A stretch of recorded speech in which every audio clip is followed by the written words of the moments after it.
Thank you so much. I have to tell you, you're like changing my brain in life with this camera situation, because I was one person and then I realized like now I suddenly feel like a different one. You're not doing anything bad just because other people can see you doing it. Rules. Okay, we're gonna restart. I'm gonna remember that I'm a cool person.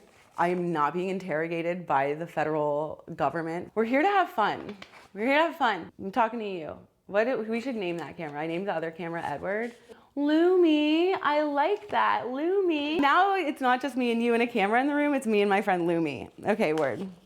Here we go. Rules. There are none. Have fun. I think that this is gonna stay with me in my car, just so that I can remember how to operate on the road. There are no rules. And to have fun, that's the most important thing when you're driving. Everybody knows that. Introduce yourself. I am Paige, and I'm a yoga teacher and an energy worker and a bunch of other things that are always surfacing and bubbling back up. I think I'm funny sometimes. I'm a podcaster. I'm a podcast producer and writer and podcaster now, and general, like, I don't know, fuck girl. I don't know, your local neighborhood fuck girl recovering from toxic bullshit. On a scale from 1 to 10, how authentically are you living right now? You know what? I think that right now, like moving through the world, I'm authentically living at like a 6. And inside, I'm authentically living at like a 9. So that's been fun and interesting as we work through some patterns. But I think that if you ask me, 3 days after this most recent new moon, we'll have an aggregate 8 level authenticity is the hope. How authentically are you living right now? I mean, as authentically as I fucking can, I guess. As authentically as I can without, jeopardizing my sanity. If I was to be fully authentic at all times though, like that's the thing, like be authentic, but like with a way, if I was level 10 authentic right now, it would be a problem. Like I would have 3 joints lit, I'd be moving around, I would not be sitting still. Like this is, you know what I mean? How authentically as authentically as I can live and function, unmasked. I don't know.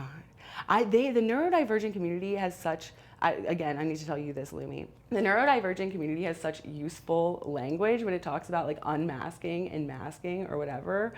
But it's really like if I was fully authentic, I'd be like crouched down on the floor with these cars in front of me and like a leg behind my head. Okay, what does being seen in this moment feel like in your body? Oh, okay, this one I can talk about better. I've already had to like cough and swallow because there's always a layer. I'm still getting really used to being seen. It feels like right before you're about to go down the big water slide every time. It feels like that every single time. And every single time you make the content and it's just another video or picture of you and you get on the slide and then you get right back up at the top of the line and are miserable. It's like living inside of sandcastle, being seen. And it's fun. It feels exciting and exhilarating too. I feel my transverse, like a colon specifically, as things are like moving, is really feeling like it's having some, like all the muscles around there are moving a lot. My diaphragm is like negotiating how big I can breathe and how much space I can take up. Yeah, this is probably, it feels like, I'm naked. It feels like, ooh, what are you gonna see? It feels like having bangs. It feels it feels like having bangs, where I know that there's hair right here, but what's going on up top, what you're actually seeing is a complete fucking mystery to me, and I have to live in a state of constant trust. That's what being seen feels like. It's uncomfortable. I know I have to do it. I'm trying to do it. People seem to like when I do it. And in that way, I am a martyr. Okay, if your biggest dreams had already come true, what would your future self tell you to stop holding back? If my biggest dreams had already come true. Oh, my future self would tell me to probably stop holding back. Like, what do you want to play next? Like, what kind of fun do you want to have, The best thing, I think, is, whether or not your dreams have actually come true, anytime there's a day or a morning where you can wake up and say, like, okay, no obligations, like, what do I want to do today? I think that my future self would tell me to do that way more. So I'm probably just gonna tell myself that I just did it. Thank you, future self. I'm gonna play that game way, way more. Where in your life do you feel most authentically expressed? In yoga, in yoga, in yoga, in yoga. When I'm a student, a yoga student, I feel the most authentically expressed. Second to that might be in a client session when I'm doing Reiki, so when I'm not talking. And third would be like in a reading. And you know what? Fuck it. I miss doing stand-up comedy. I felt really authentic when I was doing stand-up comedy, and because I was like being so lame about boys, I got away from stand-up comedy, and now I think that like they're not as important, and so maybe I'll get back to doing that because I love to talk shit. So I feel really authentic when I'm doing that too. Anytime I'm saying anything with my chest, I feel good like about that. I'd be like, fuck, no, I love you, or like, get the fuck out of here. So I feel, yeah, anytime you can have fun with what you're doing on my yoga mat, in a Reiki session, and telling jokes. I like writing and telling jokes. What do you feel in your body now that you've said all this out loud? I'm about to come. I'm feeling a wave of sexual arousal.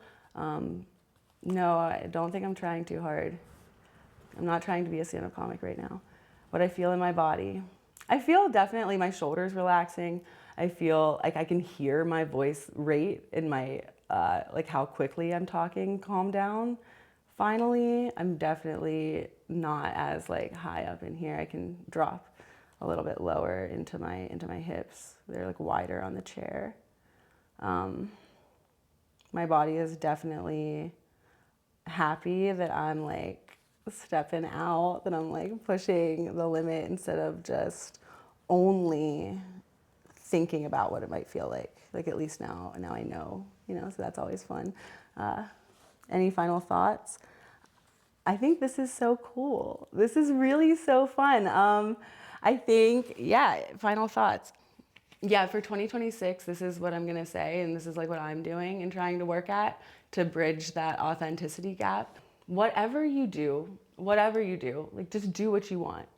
I think that that is the key. So like what you're gonna do something, whatever you do, do what you want. And so if that's like fucking off a little bit, or like, you know, not making it the biggest deal ever, just have some fun, sit in the hot seat, I guess. Paige, thank you for sitting in the hot seat and meeting yourself honestly in this moment.